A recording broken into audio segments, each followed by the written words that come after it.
The $1,000,000 question. Should a man be monogamous? Should a man have one girl, or should he have a rotation? What y'all think? It depends on the situation. Because if it's a toxic relationship, nah, y'all are foul. If it's a toxic relationship, Hey y'all, was like God here. Real spontaneous, interesting video. I think I'm gonna enjoy it. Warning, there is some profanity. Just to let y'all know ahead of time. Pray that God will use this to be a blessing. Should men be monogamous?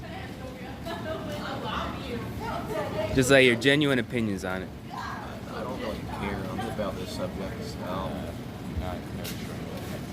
Oh, it's like I'm saying like one man, one woman, or do you think a dude should have like side pieces as well?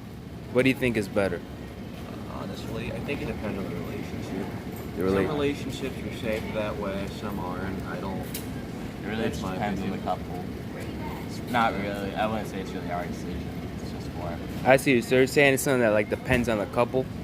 If they feel comfortable with it, fine. If they don't, then or do you think it should be like, if he like keeps it a secret or deceitful, rather? Or do you think it should, if he is living that life, if he should be upfront about it?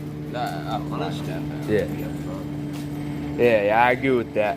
Cool. You know, I got my own opinions, but I wanted to go around and ask everybody what they think, and at the end, I'm gonna give my opinion. So I appreciate y'all for helping me out with that. All right, this is my boy Zach over here. I want to ask up front, like, do you think that men should be monogamous? Honest opinion, raw opinion. I think it's for some people. There's this famous artist I like that's monogamous, and it works for him. But for other people, I think it's cool to be a dad. Like, I want to be a dad one day, you know what I'm saying? Dad, yeah. Like the nuclear family type stuff, right? At the end of the day, that's what matters. But you have some religious beliefs too, because you said you were a Christian, right? Yeah, I think God made like us to be like a man and a woman together. Yeah. That's like the perfect family. Because you see with like the gay relationships, one of them's like female. Yeah, it's still the masculine and feminine. Exactly. Yeah, with controversy. No, I agree with you though. I agree with you. That was cool. Yeah, so I'm getting right to get everyone's opinion. Thanks for that, man. Yeah, dude. $1 question, right? Should men be monogamous? What is monogamous? That's saying should a dude just have one girl, or should he have side pieces too? What do y'all think? It depends on the situation. because if it's a toxic relationship, Nah, y'all are foul. if it's a toxic They break up with break it. up. Exactly. Not everybody wants to break up. Well, that's the thing. One. That shit will be nice. If you drop one, you got some more. You drop one, you got some more. Exactly. Because it's either way. She's gonna cheat on you, or You are foul. you just get extra hoes. That's it. Okay, you talk. So you're saying it's a provisionary measure? Know about each other? What? Do they not know about each other? Well, that's the question. If you're gonna do it, should you be upfront about it? Oh, nah, because they're gonna break up. But if they knew about each other, like them freaking Dubai people, they got like hella vibes. Oh yeah, Dubai. They be flying out girls to Dubai, man. Doing. Yes. So if they knew about each other, yes. But Yeah. Say that again one more time. if they knew about each other, yes. But if they don't know. But here's the one caveat, because a lot of times you might get dudes who are like, work at McDonald's saying, I want to get 5 girls.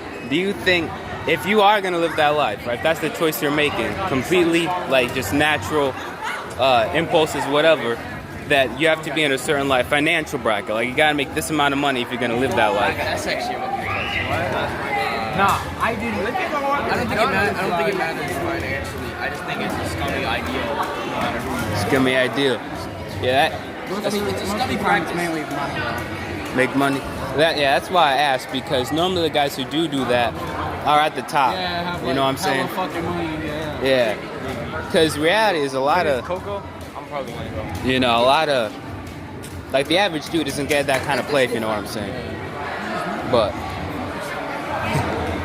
I hear what y'all say. But yeah, on YouTube. Yeah, I can name my channel is Who Was Like God.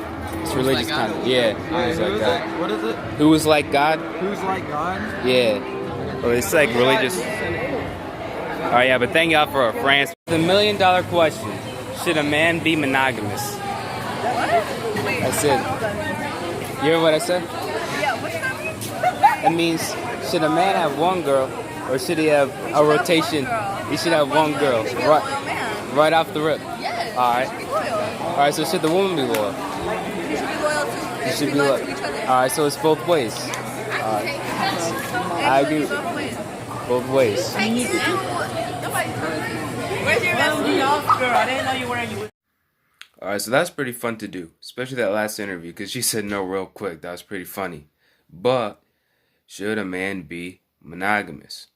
The answer is yes, because the Bible supports a covenantal marriage between one man and one woman. Malachi 2:14 and 15. I'm jumping a little bit ahead. Because the Lord was witness between you and the wife of your youth, to whom you have been faithless, though she is your companion and wife by covenant, did he not make them one, with a portion of the Spirit in their union? And what was that one God seeking? Godly offspring. So guard yourselves in your spirit, and let none of you be faithless to the wife of your youth. Really interesting couple of verses to say. It's really difficult to translate from the Hebrew. But we see that covenantal marriage, all the way back to Adam and Eve, is what God had in his heart.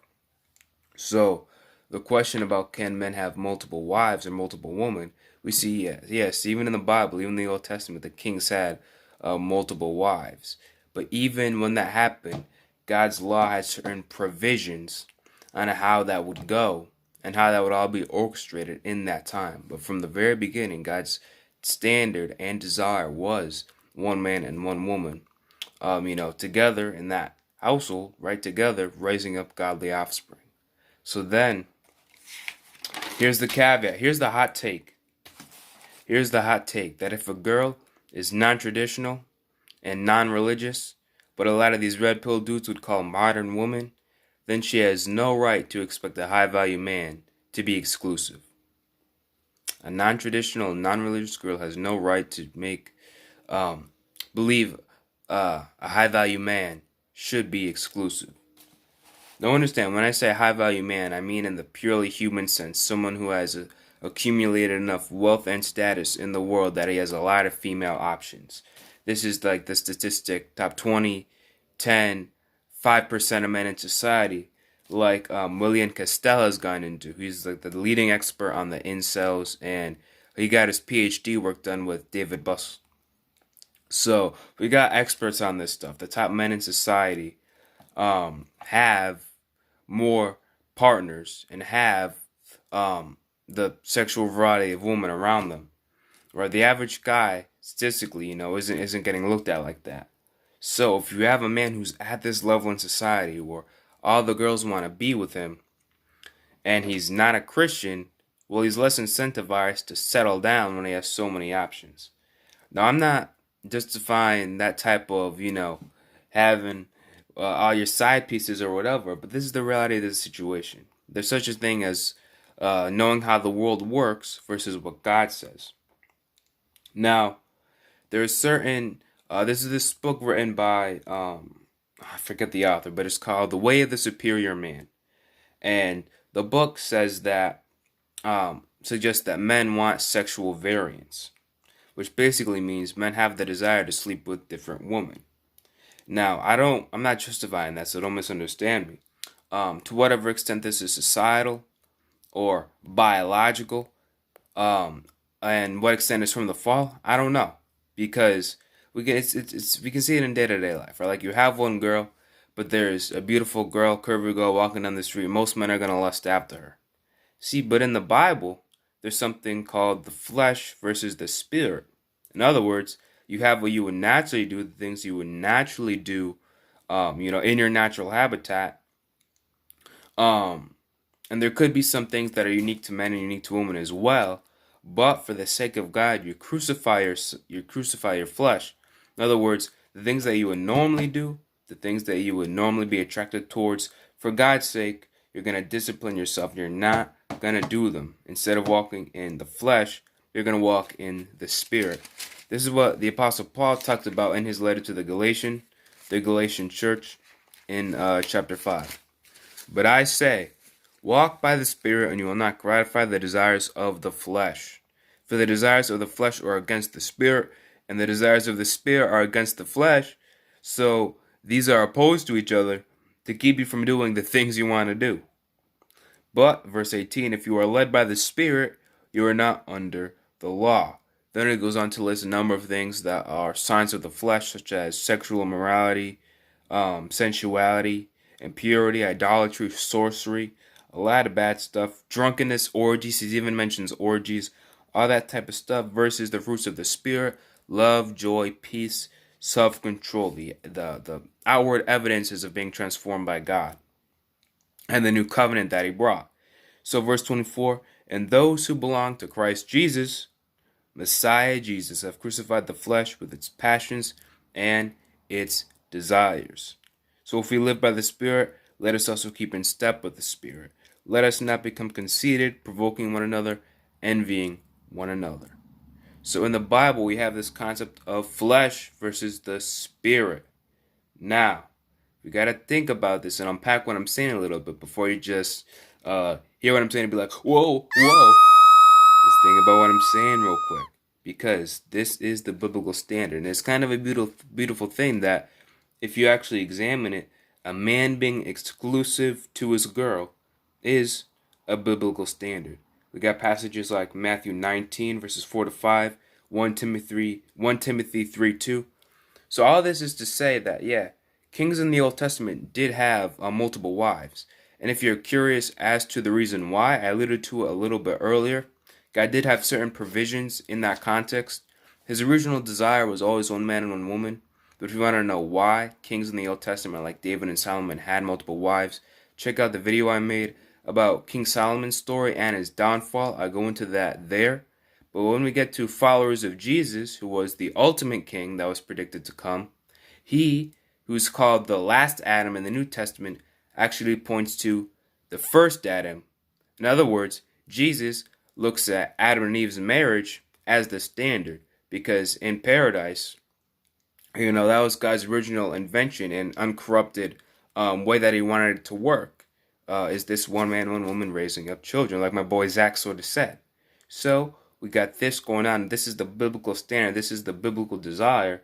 But if you yourself are a female and you don't walk along God's standard, and you're pursuing one of these guys that has like 20 other options or what have you, and he isn't a Christian, then there's no realistic reason to expect him to be crucifying his flesh and not exercising his other options when he's not even following God's path, and you yourself aren't following God's path.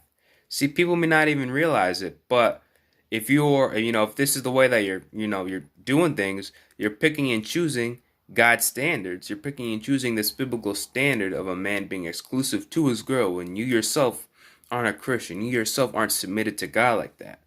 So, here's the caveat. Here's the cool thing. A traditional girl, a religious girl, has every right to expect a man to be exclusive to her because she is living under God's standard. She is submitted to God.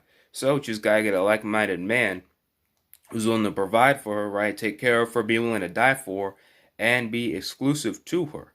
And that could even be part of the sacrifice that a man makes when he gets married. And crucifying the flesh is, now we can't look at any other woman because he's following God and what God says marriage should be.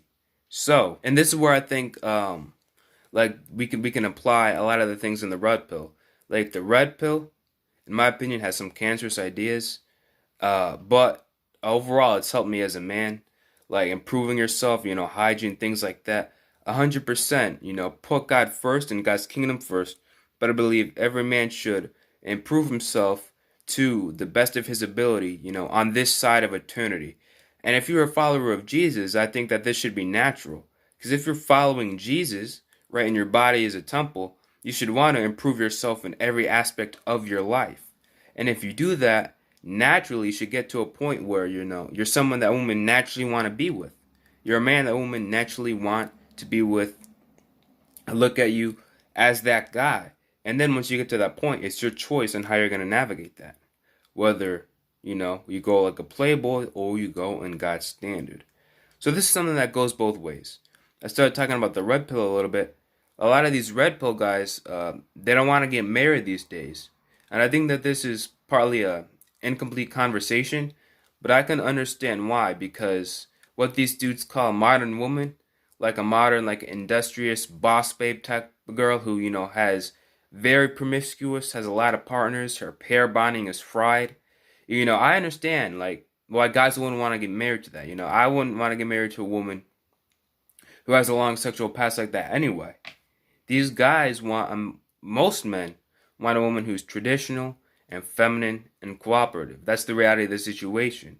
But here's the thing. If you get a girl like that, and a girl who's a virgin, who's keeping herself pure until she gets married, which, by the way, is what most men want. Beyond just if they're Christians. It's something that's actually pretty universal, is men want one with the least amount of experience as possible. So if you want a girl like this, it's very likely that she's a Christian. And if you want to be with a genuine feminine Christian girl, then you got to be the masculine Christian guy. Right? If you want this, you got to be what you attract. So if you're going to do this, then you got to be a genuine Christian yourself. And that means, for the guys, no sex until marriage.